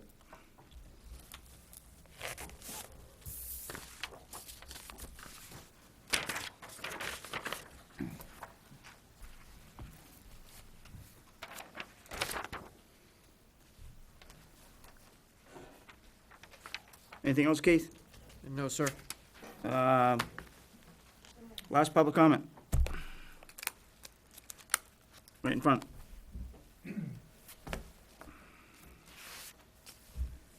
My name's David Rodrigue from 12 Wilson Street. 12 Wilson Street is the old Spence house. That home was owned by Ruth Spence for years. I have some issues that I'm dealing with some of the town's employees on, and I want to make the board aware of those issues. And I'll make you aware of that by reading a draft letter that I've prepared to the code enforcement officer. Dear Mr. Webster, we have received the Town of Berwick's letter dated December 27th, directing us to stop renting rooms and put out all tenants before January 14th, 2012. The letter indicated we must stop renting rooms until we have obtained a conditional use permit or supply you with proof that there has never been a break in renting rooms for 1 year. Your previous letter indicated we could be faced with fines of $100 to $2,500 per day that will be payable to the town of Berwick. We stand by our December 17th, 2011 response, where we explained the pre-existing use of renting rooms from our home. We know of no time when this use was discontinued for a period exceeding 1 year. We do not understand the town's requirement for proof or exactly what this proof would look like. We are further perplexed by your claimed lack of memory and Judy Burgess' denial of ever indicating that our home was a grandfathered use. The town of Berwick has left us no choice but to clearly explain and identify what is obviously blatant retaliation toward us for speaking out against the town. We have expressed our outrage toward the town officials for the taking of a property for tax lien assessed at approximately $220,000 and then selling to Selectman Joe Chambers' wife for $20,000. We have also spoken out against the lease of town-owned land to Bateman Partners for $1 per year without securing financial benefits for the town. We have continued to speak out against mismanagement of the town, including the dishonesty, lack of transparency of town officials and employees. We are responsible for drafting, helping to circulate, and delivering a petition for a recall ordinance to be placed on the November 2011 warrant. On Tuesday, December 6th, at a public selectmen's meeting, as my wife Jody was asking if the town had assistance to help a particular resident navigate the bureaucratic process of receiving a FEMA grant, Ms. Burgess, the planning coordinator and the present planning board co-chair, began laughing, placing her head between her knees. Jody then stopped speaking, explaining she was done expressing her opinion. A few days later, on December 9th, you sent us a letter indicating that you had just informed we were renting rooms and we needed a conditional use permit. Conditional use permit has to go where? To the planning board, where Ms. Burgess would have purview of everything we would be asking for, right? Mr. Rodriguez, can I interrupt for a minute, please? Yeah. You're getting into a planning board issue. And as far as I know, there isn't one selectman sitting here that has had anything to do with your case. So it's all right to let us know of it, but how much longer are you gonna go on? This does not belong here. This belongs at the planning board. Yeah. Mr. Chairman, what I'm explaining is town officials and employees misusing their power, and I think that's of grave concern to the board. And I'll continue to explain that. This blatant retaliation. You got 1 minute then. 3 minutes per person. This blatant retaliation against us, citizens of the town of Berwick, citizens of the state of Maine, and citizens of the United States of America who have First Amendment rights of free speech by the town of Berwick is undefendable, shameful, disgraceful, and an abuse of your power and authority. Town officials and employees have a great responsibility and authority in the execution of town business. Town officials and employees must demonstrate honesty and integrity in everything they do.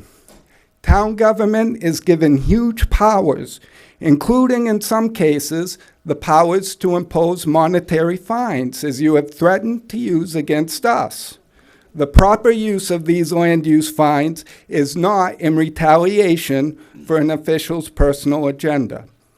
We met with Town Manager Keith Trefethen on December 22nd to express our concerns about Mr. Webster's original letter. We explained to Mr. Trefethen that we had been warned if we continued to speak out against the town of Berwick, we would be retaliated against. We didn't believe it. We didn't believe that the town would retaliate. Mr. Trefethen told us it is human nature when you are being pushed to push back. We told the town manager, Mr. Trefethen, that it was his job to ensure this type of retaliation does not occur. Mr. Webster's December 27th letter indicates clearly Mr. Trefethen is not willing to do his job. We have watched the Board of Selectmen and heard the chair, James Ramsey, express that there is no consequence for not following town policies. He indicated something to the effect that they're just guidelines. Mr. Ramsey has no authority to remove public officials or employees from following town policies. Please make no mistake, it is not okay for town officials and employees to push back when being pushed. Bureaucrats cannot arbitrarily elect to break policies when they do not like a particular citizen's stance or dismay, and if they do, their actions can and should have serious ramifications. Mr. Webster's latest letter requires us to supply proof that there has never been a break in renting rooms 1 year or more. This is a fishing expedition and attempting to cause us significant hardship. The town's not allowed to do that. He's also indicated he does not recall talking to either of us about this situation, and Judy does not recall ever talking about the grandfathered use, and that our home, the former Spence home that was used for many years to rent rooms, was grandfathered. You do not get to have a selective memory when disputing our position, which has always been that both Judy and the CEO not only promoted and suggested, but encouraged the continuance of grandfathered use of renting rooms from our home. The town's attempts to retaliate against us for speaking out about mismanagement, lying public officials and employees benefiting from their public position will not be tolerated. We will continue to speak our minds and stand up for what we believe in.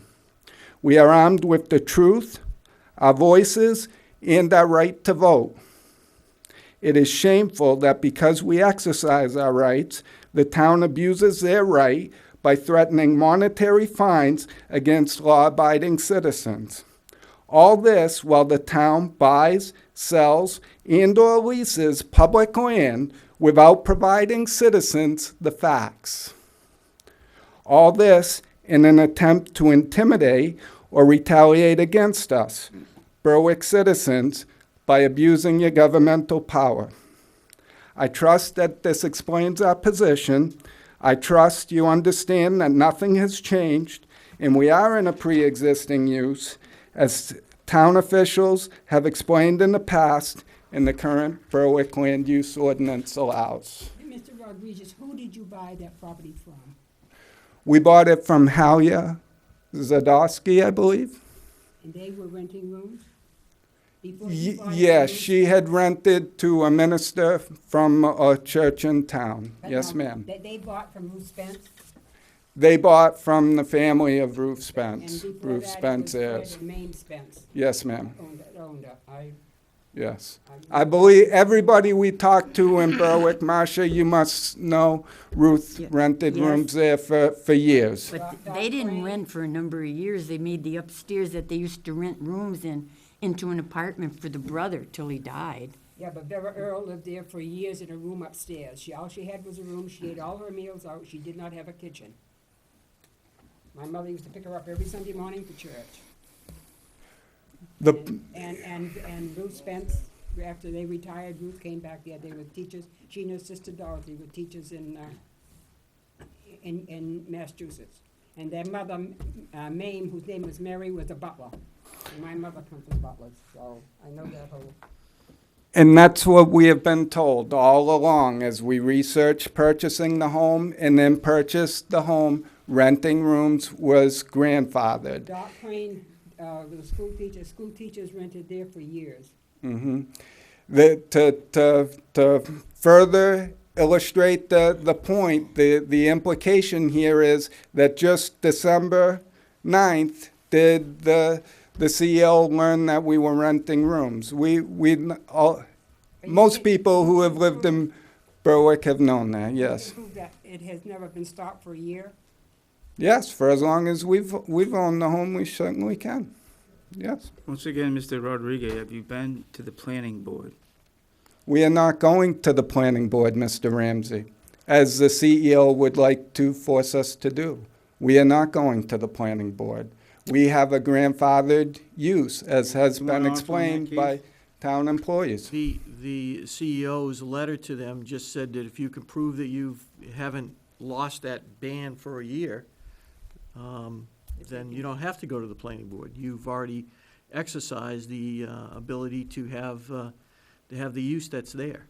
Well, I know that it's been a boarding, they've rented rooms for a number of years there. Whether there's anything that, I don't know. Sure.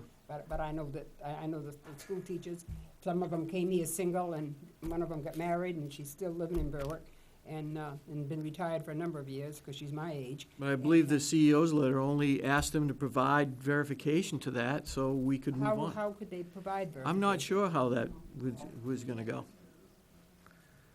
I don't know how, As I you know, said, they it's have been, their, you know, they've owned it. The people that were before them Yeah, I don't know if they did, they Okay. rented rooms also. See, I'm not sure. Yes, I'm not these are the same people who have told us our home that was grandfathered, that as soon as we started speaking out against the town, now want to see proof.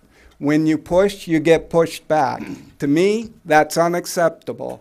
We are the public. We do not have the power of an elected position, of the right to fine. We can push all we want. You guys can't push back, and the people you employ cannot push back. And I am asking the board to ensure that the employees, the town employees, stop pushing back.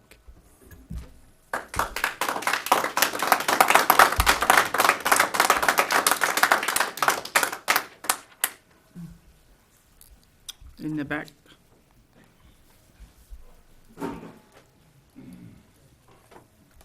Well, that took up about 15 minutes, so. Oh, don't worry, what I get to say won't take long. My name is Mike Doran, and I was a petitioner on the recall petition. And the comment keeps being made that someone's not in agreement of the recall petition, recall election. Have you thought to think that maybe that we put the recall petition and the recall election in because we're really not interested in your opinion anymore?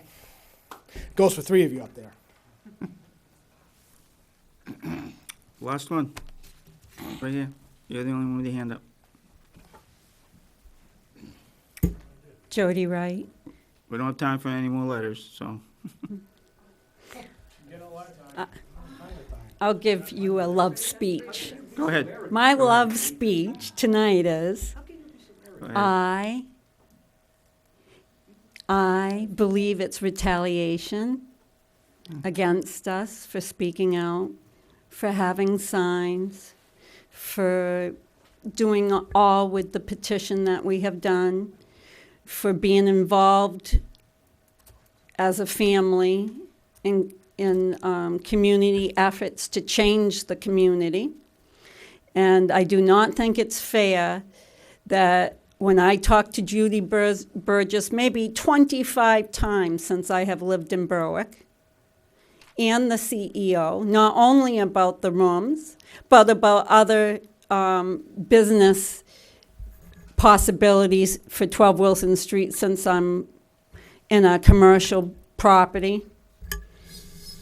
So therefore, it is blatant retaliation against a family who wants to make changes, whether those changes suits anyone else's agendas, shouldn't come into play here. And that's all really what I want to say. And I hope that we don't get more retaliation, Mr. Chairman, to your manager because of speaking out tonight, because the whole town knows anyway, so it's not a secret. The whole town, things pass through here worse than quicksand. So I just want to say that we hope that we can go on with our grandfathered use and that we do not need to go before Judy Burgess, the one that has lied in a document from the town, saying that she has never told us that it's grandfathered, because that's lying to her community members. And same with Jim Webster. That's all I got to say. Once again, I will say this. I do not believe any member at this table, as far as the selectmen, has had anything to do with your situation at all. So where you're getting it's more hearsay to me when you're talking about us. We've had nothing to do with it. I didn't even hardly know about it until it was already, well, you were halfway through it. Nope. In the back, please. I concede to her for a minute. Yeah, thank you. Yeah. You didn't know about what, Mr. Chairman? I just can't. I'll use your 3 minutes. This is it. Last one. Let's go. Since I'm the fourth One one, more? since you said 15 minutes, and there are 3 minutes per a speaker, and I'm the fourth one, that means one more after me. Anyway, when a person half an rises, let me know when Oh. you're finished. Yeah.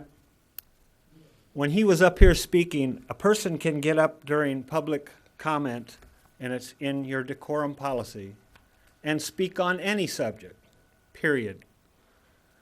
He has no time limit. That comes on the way you decided to run your meeting, on your policy. The minute you decided to interrupt him, you needed to give him an additional 3 minutes. That was rude. And then you broke your own policy just a minute ago when you said, this is public comment, and you made a comment. This isn't your comment time, it's ours. Take a motion. Hi, Joe French. Their notice is gonna be sent out for this recall, election February 13th, to all the citizens in Berwick. Oh,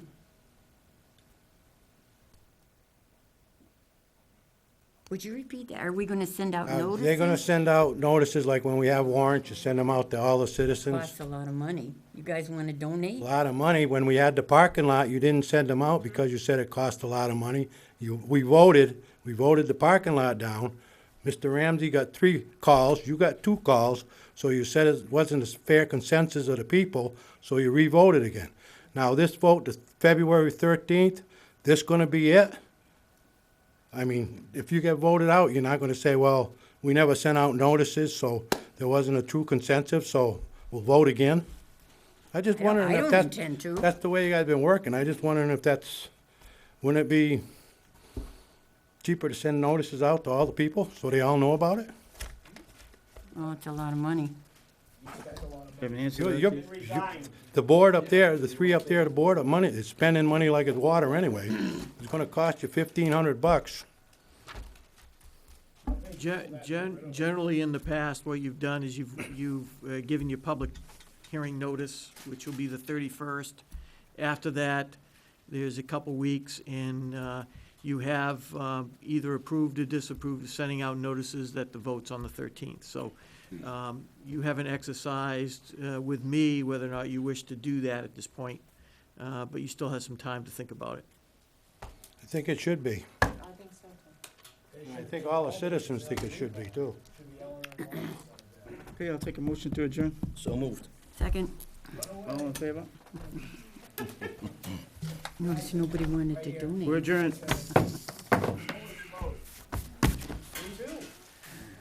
Did somebody else wanna speak? No one had their hands up. No one had their hands up. No.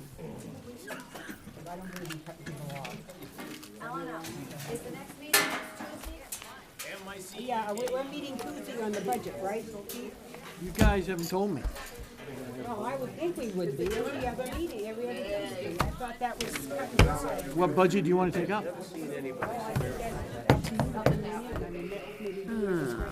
can get Well, the this next in. one would be Public Works. That sound all right? We take up, we gotta take them all up eventually anyway. Let's, We'll do the 24th, we'll do Public Works. why don't you send us all the emails, see if that's good for everybody. Okay. See if that's good for everybody. Why aren't we, we're all here, why aren't we here? Getting to leave. You guys want to come next Tuesday, or I'm sorry, what? Ellen's talking about budget next Tuesday? Next Tuesday, I thought it was cut and dried, we're gonna meet every other Tuesday. Yeah, me too. Okay. See, I you didn't tell, you no. Okay, so if we want to go every other Tuesday, we're going to take Public Works, which would be the next highest We budget, said that we would start with the and we'll base work our budget. way down through. Okay. The 31st, we can't do it, we got a public hearing. Got a public hearing now. 24th, we can have a public hearing. Okay. 2 meetings ago, we gotta be showing up. No, maybe we should make it public. The 24th, There'll be a budget meeting.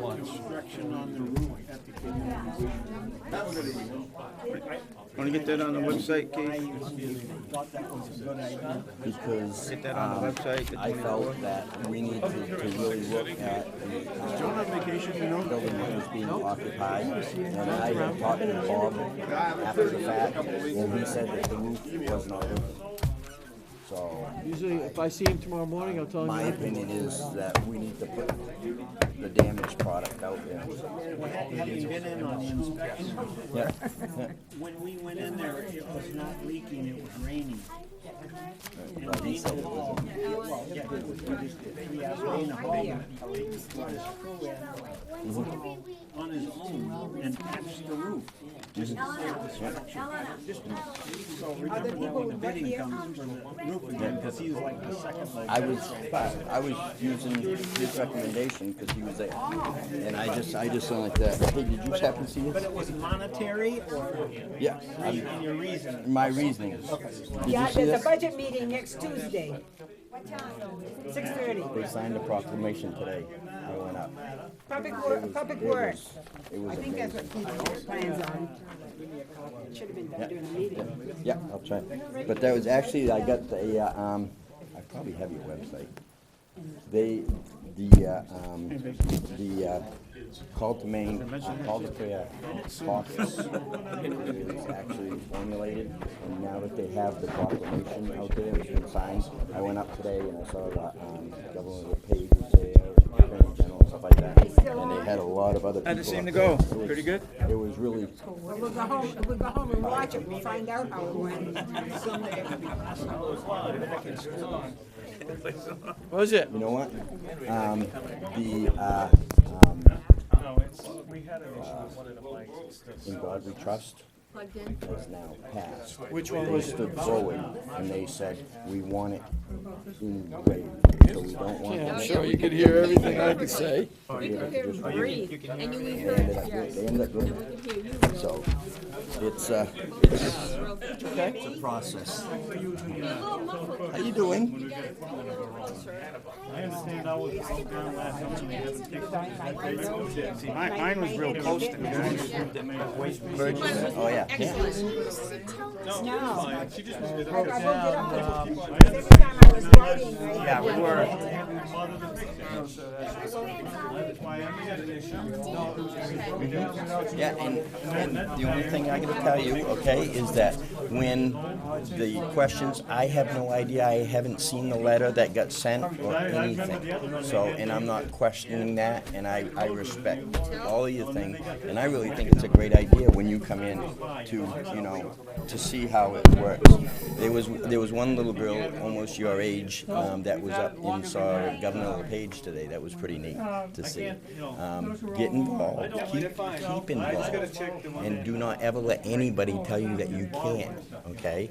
Now, I feel that I've tried to be completely respectful of both, to the best of my ability. I've talked with them extensively on the phone, and I think we had a very good conversation. We agree to disagree sometimes, and that's okay, but that's when you agree to disagree, then you have the opportunity to vote. So,